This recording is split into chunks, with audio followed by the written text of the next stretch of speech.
Hello बच्चों, आज हम डिस्कस कर रहे हैं magnetic effect of current, NEET के प्रीवियस ईयर क्वेश्चंस, और ये इस चैप्टर की सेकंड वीडियो है। तो आइए देखते हैं ये क्वेश्चन। AIPMT 96 में पूछा गया। इसमें हमें दो करंट कैरिंग वायर्स दिए हुए हैं, दोनों में सेम वैल्यू का करंट ट्रेवल कर रहा है I। इसमें भी करंट I है और इसमें भी करंट I है। अब पोजीशंस दी गई हैं हमें, है ना। दो लाइंस दे दी गई हैं हमें, AB और CD, जो कि एक दूसरे के परपेंडिकुलर है। हमें बताना है कि कौन सी लाइन पे मैग्नेटिक फील्ड जीरो होगा। तो एक चीज समझ लेते हैं जरा, एक बड़ा बेसिक सा क्वेश्चन है। ये करंट कैरिंग वायर है,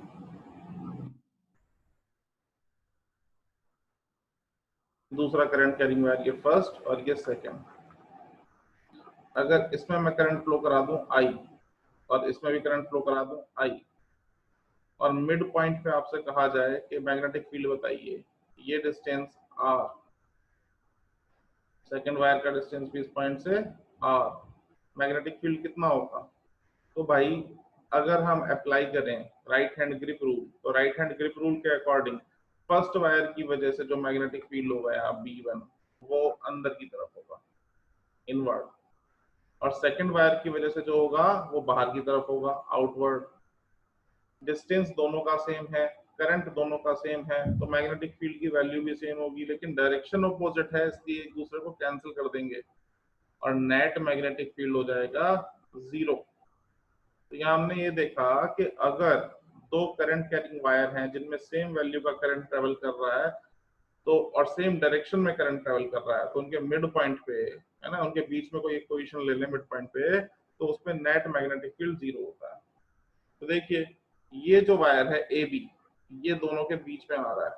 अगर हम ध्यान दें तो ये जो वायर है AB, ये दोनों करंट कैरिंग वायर्स के बीच में आ रहा है, तो इसी पे मैग्नेटिक फील्ड जीरो हो सकता है ना, और कहीं जीरो होना पॉसिबल नहीं है, क्योंकि इसी पे ऐसा होगा कि पहले वायर की वजह से और दूसरे वायर की वजह से मैग्नेटिक फील्ड की डायरेक्शन अपोजिट आएगी, तो कैंसिल होने की संभावना है, और क्योंकि करंट इक्वल है, डिस्टेंस इक्वल है, इसलिए कैंसिल हो भी जाएंगे, तो नेट फील्ड जीरो हो जाएगा। वो कहाँ पे? AB वायर पे। तो B option is the right answer. Next question दो बार पूछा गया, AIPMT 97 और AIPMT 88 में। इसमें पूछा गया टेस्ला किसकी यूनिट है। तो सब जानते हैं टेस्ला मैग्नेटिक फील्ड की यूनिट है, और ये ऐसा यूनिट होती है मैग्नेटिक फील्ड की, है ना। चलिए नेक्स्ट क्वेश्चन AIPMT 97 में पूछा गया। इसमें एक पॉजिटिव चार्ज पार्टिकल है जो कि ईस्ट डायरेक्शन में ट्रेवल कर रहा है, ईस्ट डायरेक्शन की तरफ ट्रेवल कर रहा है, और magnetic field vertically upward direction में एक्ट कर रहा है। तो पार्टिकल का क्या होगा? पार्टिकल सर्कुलर पाथ में मूव करेगा, स्पीड कम हो जाएगी, या सर्कुलर पाथ में मूव करेगा, स्पीड सेम रहेगी, या डिफ्लेक्ट हो जाएगा वर्टिकली अपवर्ड डायरेक्शन में, या कुछ और होने वाला है। तो एक चीज समझ लीजिए कि जब भी कोई charge particle perpendicular magnetic field में एंटर करता है तो वो सर्कुलर पाथ फॉलो करेगा, तो सर्कुलर पाथ तो डेफिनेटली करेगा ही करेगा। लेकिन रही बात स्पीड की, स्पीड बढ़ेगी घटेगी या सेम रहेगी, उसके लिए मैं आपको बता दूं कि मैग्नेटिक फोर्स या मैग्नेटिक फील्ड चार्ज पार्टिकल पर कभी कोई वर्क नहीं करता। समझ लीजिए इसको कि मैग्नेटिक फोर्स का फॉर्मूला होता है QV क्रॉस B, और ये क्रॉस प्रोडक्ट बताती है कि फोर्स जो है वो परपेंडिकुलर है वेलोसिटी वेक्टर के। तो जाहिर सी बात है वेलोसिटी डिपेंड करती है डिस्प्लेसमेंट पे, तो ये फोर्स डिस्प्लेसमेंट के भी परपेंडिकुलर होगी, और एंगल बनेगा 90 डिग्री। तो वर्क हो गया हमारा Fs cos 90, cos 90 की वैल्यू होती है जीरो, तो वर्क हो गया जीरो। और वर्क एनर्जी थ्योरम के अकॉर्डिंग वर्क जो है चेंज इन काइनेटिक एनर्जी के इक्वल होता है। जब वर्क जीरो है तो चेंज इन काइनेटिक एनर्जी भी जीरो, यानी कि काइनेटिक एनर्जी कांस्टेंट रहने वाली है, या हम कह सकते हैं स्पीड भी कांस्टेंट रहने वाली है। तो बच्चों ध्यान रखिएगा कि जब भी कोई चार्ज पार्टिकल मैग्नेटिक फील्ड में मूव करता है तो मैग्नेटिक फील्ड उस पर कोई वर्क नहीं करती, उसकी स्पीड और उसकी काइनेटिक एनर्जी, किसकी? चार्ज पार्टिकल की स्पीड और चार्ज पार्टिकल की काइनेटिक एनर्जी दोनों कांस्टेंट रहती हैं। तो पार्टिकल सर्कुलर पाथ में ट्रेवल करेगा क्योंकि मैग्नेटिक फील्ड परपेंडिकुलर है, लेकिन स्पीड उसकी सेम रहेगी, यूनिफॉर्म रहेगी। तो B option is the right answer. आगे चलते हैं, नेक्स्ट क्वेश्चन। दो पैरेलल वायर है फ्री स्पेस में जिनके बीच का डिस्टेंस हमें दिया है 10 सेंटीमीटर। उनमें करंट ट्रेवल कर रहा है 10 एम्पियर, दोनों में सेम करंट है। अब दोनों एक दूसरे पे फोर्स लगाएंगे, वो फोर्स कैसी होगी? तो दो करंट कैरिंग वायर में बना लेता हूँ। ये पहला वायर और ये दूसरा वायर, ये फर्स्ट वायर और ये सेकंड वायर। करंट ट्रेवल कर रहा है दोनों में, इसमें भी 10 एम्पियर और इसमें भी 10 एम्पियर। दोनों के बीच का डिस्टेंस भी दिया हुआ है हमें 10 सेंटीमीटर। दोनों एक दूसरे पे फोर्स लगाएंगे। फोर्स का फॉर्मूला होता है बेटा F is equal to mu naught I1 I2 L over 2 pi R। अच्छा, अब ये सारी वैल्यूज हमारे पास अवेलेबल है। हमें पर मीटर लेंथ पे फोर्स चाहिए, तो L की वैल्यू 1 ले लेंगे, बाकी सारी वैल्यूज हम जानते हैं। म्यू नॉट यानी कि 4 पाई इंटू 10 की पावर -7। करंट पहले वायर में 10, दूसरे में भी 10, लेंथ 1 मीटर ले लेंगे क्योंकि पर मीटर चाहिए हमें। हमें जो फोर्स कैलकुलेट करनी है वो फोर्स पर मीटर चाहिए। नीचे डिनोमिनेटर में 2 पाई, डिस्टेंस की वैल्यू 10 सेंटीमीटर, 10 इंटू 10 की पावर -2। सॉल्व कर लेते हैं उसको। 2 पाई से 4 पाई कट गया 2, ये आ जाएगा 2 इंटू 10 की पावर -4 न्यूटन। अच्छा, अब ये तो फोर्स की वैल्यू आ गई, लेकिन अब ये फोर्स एट्रैक्टिव होगी या रिपल्सिव? तो ध्यान रखिएगा स्टूडेंट्स, अगर करंट सेम डायरेक्शन में ट्रेवल कर रहा है तो फोर्स एट्रैक्टिव होती है, और अगर करंट ऑपोजिट डायरेक्शन में ट्रेवल कर रहा है दोनों वायर्स में तो फोर्स रिपल्सिव होती है। यहाँ करंट की डायरेक्शन सेम है तो ये फोर्स एट्रैक्टिव होगी। तो C option is the right answer. Next question AIPMT 98 में पूछा गया, एक कॉइल है जिसमें एक ही टर्न है, 1 टर्न। अच्छा, कुछ उसकी लेंथ है, then from the same length एक coil of 2 turns is made, बाद में 2 टर्न कर दिए गए। दोनों केसेस में करंट की वैल्यू सेम है, तो मैग्नेटिक फील्ड का रेशो क्या होगा? देखिए, एक वायर था हमारे पास जिसकी कुछ लेंथ थी, मान लेते हैं L। इससे एक सर्कुलर लूप बनाया गया, इसको मोड़ के इस तरह से। थोड़ी देर बाद उसको खोल दिया और एक छोटा लूप बनाया गया। ये जो पहले वाला लूप था इसमें 1 टर्न थे, एक घेरा था, बाद वाले में 2 टर्न्स थे। अच्छा, तो अब इस केस में सेंटर पे कुछ मैग्नेटिक फील्ड आएगा, इस केस में भी सेंटर पे कुछ मैग्नेटिक फील्ड आएगा, दोनों का रेशो कितना होगा? तो स्टूडेंट्स डिटेल में नहीं जाते, थोड़ा लेंथी हो जाएगा। बाकी मैं आपको बता दूं कि जब भी नंबर ऑफ टर्न्स बढ़ाए जाते हैं, when number of turns are increased, तो मैग्नेटिक फील्ड जो है वो n स्क्वायर टाइम्स हो जाता है। नया वाला मैग्नेटिक फील्ड पुराने वाले का n स्क्वायर टाइम्स, अगर नंबर ऑफ टर्न्स n कर दिए हैं पहले से। तो यहाँ n की वैल्यू 2 है, इस क्वेश्चन में n की वैल्यू 2 है, तो ये बाद वाला मैग्नेटिक फील्ड 2 का स्क्वायर टाइम्स हो जाएगा, यानी कि 4 टाइम्स हो जाएगा। तो पहले वाले और बाद वाले का मैग्नेटिक फील्ड चाहिए, तो हम कह सकते हैं B2 is 4 times of B1। तो B1 upon B2 is equal to 1/4 या 1:4। ये आंसर आ गया। B option is the right answer. Next question AIPMT 98 में पूछा गया, इसमें एक गैल्वेनोमीटर को एमीटर में कन्वर्ट करना है, तो उसको कन्वर्ट करने के लिए एक स्मॉल वैल्यू रेजिस्टेंस पैरेलल में लगा दिया, इसे शंट कहते हैं। तो गैल्वेनोमीटर का रेजिस्टेंस इन्होंने दिया है 9 ohm, resistance of galvanometer is 9 ohm. Shunt का रेजिस्टेंस इन्होंने दे दिया 2 ओम। ठीक है, टोटल करंट जो पास कर रहे हैं वो 1 एम्पियर का है, तो कह रहे हैं कितना करंट शंट के थ्रू ट्रेवल करेगा। देखते हैं, डायग्राम बना के समझते हैं थोड़ा सा इसको।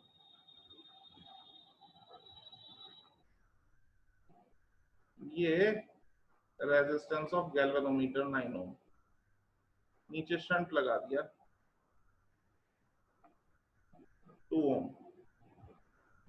अच्छा, अब मैं इसको मान लेता हूं शंट को R1 और इसको मैं मान लेता हूं R2। यहां से करंट आया 1 ampere, I is equal to 1 ampere. कितना पार्ट शंट में जाएगा, मतलब I1 की वैल्यू कितनी होगी, ये हमसे पूछा। तो ये पैरेलल में करंट डिवाइड हो जाता है और बिल्कुल उसके इनवर्स रेशो में डिवाइड होगा जो रेशो रेजिस्टेंस का है। तो क्योंकि रेजिस्टेंस और करंट इनवर्सली प्रोपोर्शनल है, तो रेजिस्टेंस का जो रेशो है वो हमें दिखाई दे रहा है, शंट और गैल्वेनोमीटर के रेजिस्टेंस का रेशो 2:9 है। तो करंट का रेशो उसका उल्टा होगा क्योंकि रेजिस्टेंस के इनवर्सली प्रोपोर्शनल होता है। तो करंट जो आएगा वो होगा, करंट का रेशो होगा 9:2। अब किसी चीज का रेशो अगर हमारे पास अवेलेबल है तो वैल्यू निकालने के लिए बड़ा सिंपल सा फॉर्मूला होता है, ratio upon sum of ratio into total value. तो रेशो जो है I1 के सामने वाला रेशो है 9, sum of ratio 9 + 2, total value 1, तो ये हो गया 9/11 एम्पियर, यानी कि 0.81 एम्पियर।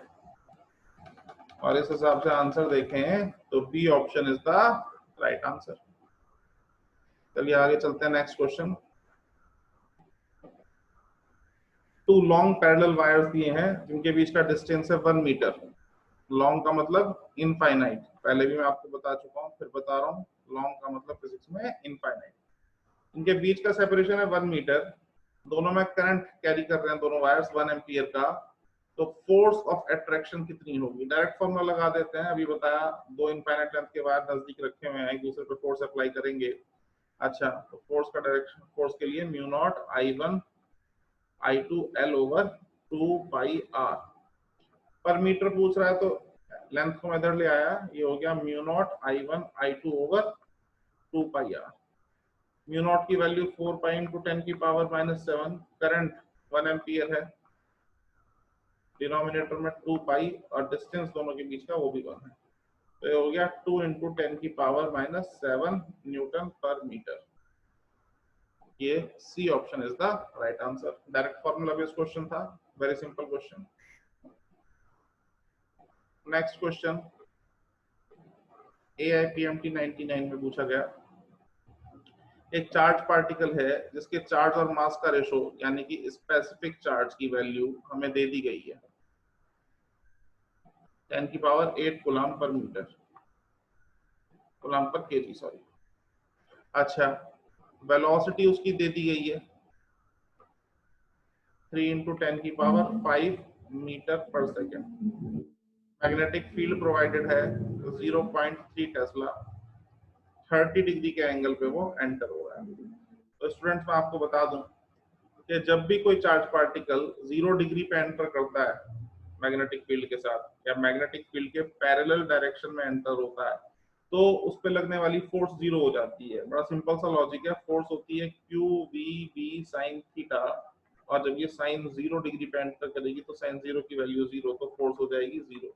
पार्टिकल अनडिफ्लेक्टेड रहता है, अनडेविएटेड रहता है, स्ट्रेट लाइन पाथ ट्रेवल करता है। बिल्कुल इसी तरह अगर कोई charge particle anti parallel direction में मैग्नेटिक फील्ड में एंटर होता है 180 डिग्री पे, तब भी उस पे लगने वाली फोर्स 0 और वो अनडिफ्लेक्टेड रहता है, स्ट्रेट लाइन पाथ ट्रेवल करता है। लेकिन अगर वो 90 डिग्री पे एंटर करता है तो वो सर्कुलर पाथ फॉलो करता है क्योंकि उस पे लगने वाली फोर्स मैक्सिमम हो जाती है। लेकिन जब एंगल ना 0 हो ना 90 हो, इनके बीच में कोई एंगल हो, तो पार्टिकल हेलिकल पाथ फॉलो करता है। ये आपने याद भी किया होगा, एक बार मैं समझा देता हूं आपको।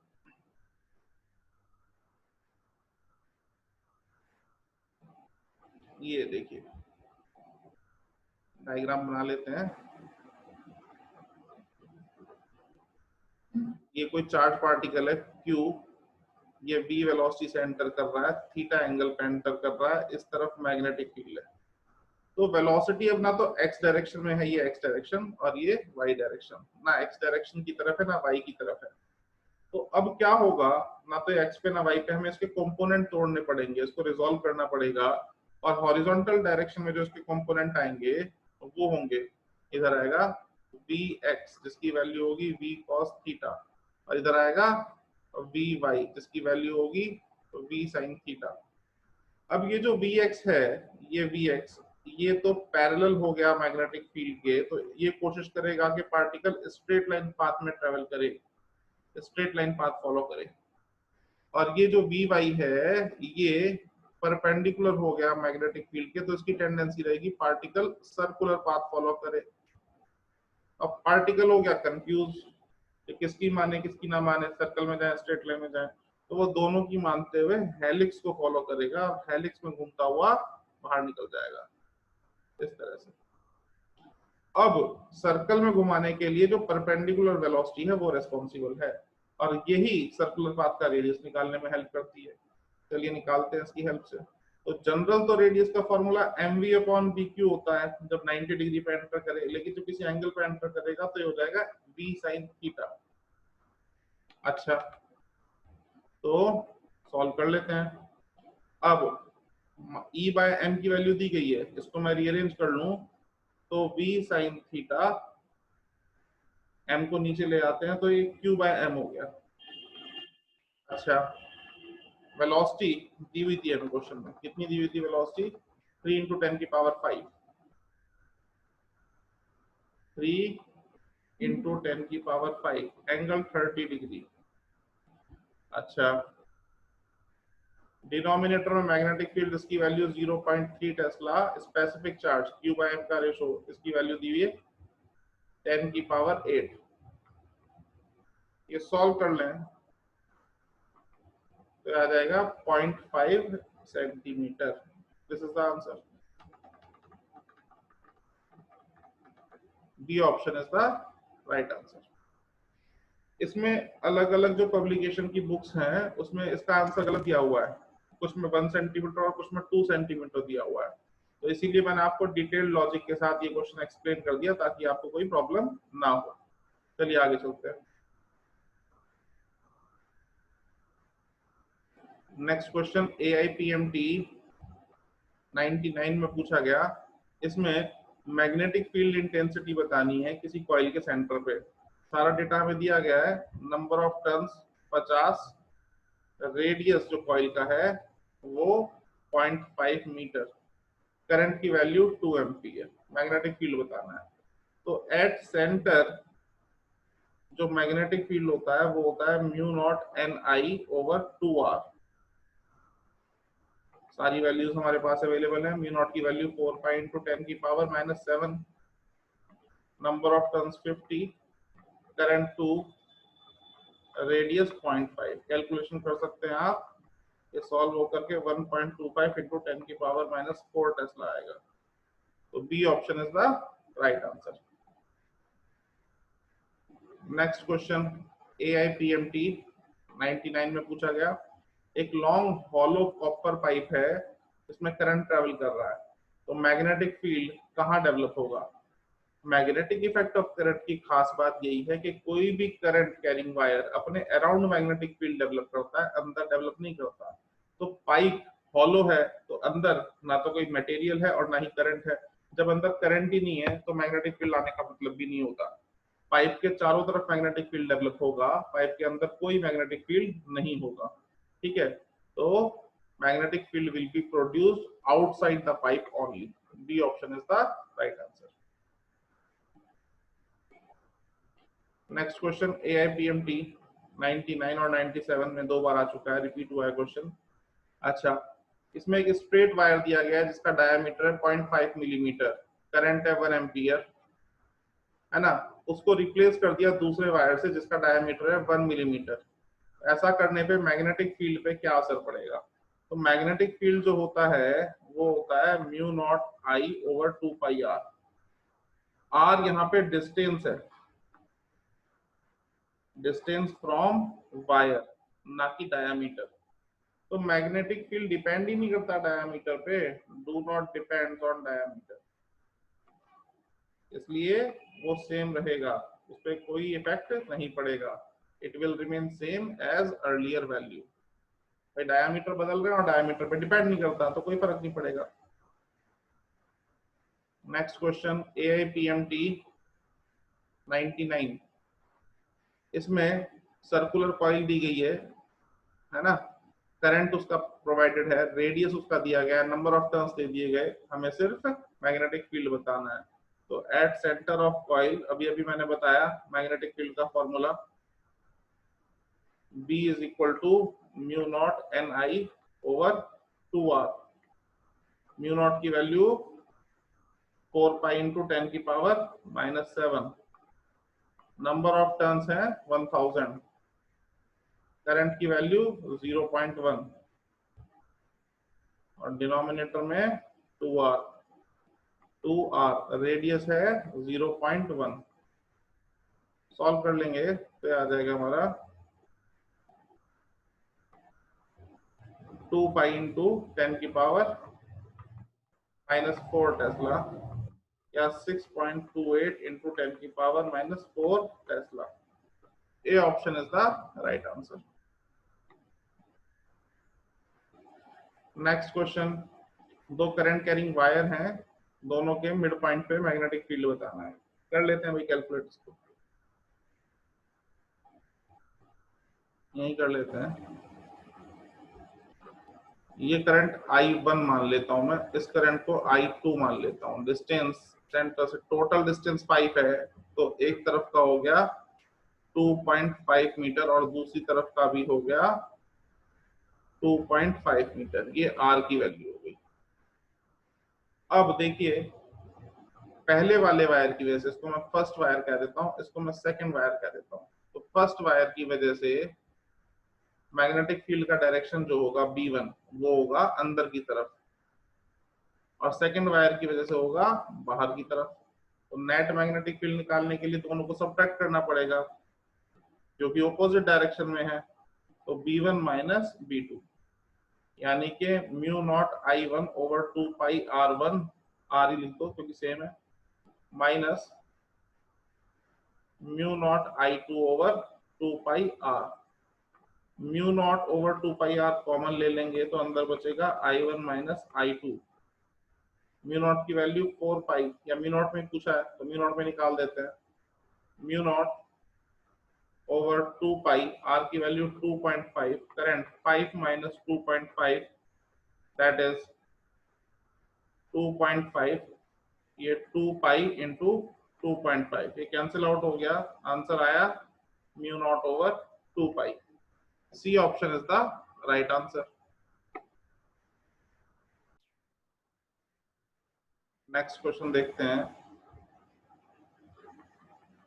AIPMT 2001 में पूछा गया, एक इलेक्ट्रॉन है जिसका मास m है, काइनेटिक एनर्जी E है, मैग्नेटिक फील्ड B है जिसमें वो एंटर कर गया, तो फ्रीक्वेंसी कितनी होगी, है ना, फ्रीक्वेंसी ऑफ रोटेशन कितनी होगी। डायरेक्ट फॉर्मूला बेस्ड क्वेश्चन है, याद कर लीजिए। फ्रीक्वेंसी ऑफ रोटेशन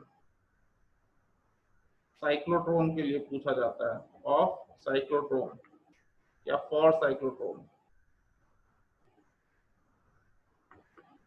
फ्रीक्वेंसी का formula BQ over 2 pi M. कुछ क्वेश्चंस में टाइम पीरियड भी पूछ लेते हैं तो वो मैं बता देता हूँ, 2 पाई एम ओवर BQ। या फ्रीक्वेंसी पूछी है तो सेकंड एक second, BQ over 2 pi M, Q की जगह E रख देंगे तो ये हो जाएगा EB ओवर 2 पाई एम, और C option is the right answer. Next question AIPMT 2001 में पूछा गया, इसमें एक कॉइल दी हुई है जिसके नंबर ऑफ टर्न्स है N, एरिया है A और करंट है I। मैग्नेटिक मोमेंट बताना है, तो magnetic moment direct formula based question है। मैग्नेटिक मोमेंट जो होता है वो M से डिनोट करते हैं और फॉर्मूला इसका NIA। यहाँ स्मॉल n दिया हुआ है तो small n I into A। First option is the right answer. आज की वीडियो में इतना डिस्कस करेंगे, है ना, ताकि वीडियो ज्यादा लेंदी ना हो जाए, स्टूडेंट्स बोर हो जाते हैं ज्यादा लेंदी वीडियो से, तो है ना। ये अभी इस पे 3 वीडियोस और बनाऊंगा मैं, उसमें हम इस चैप्टर को फिनिश करेंगे। आई होप आपको समझ में आ रहा होगा, है ना। तो आप प्लीज चैनल को सब्सक्राइब कर लीजिए और वीडियोस को लाइक कर दीजिए। Thank you very much.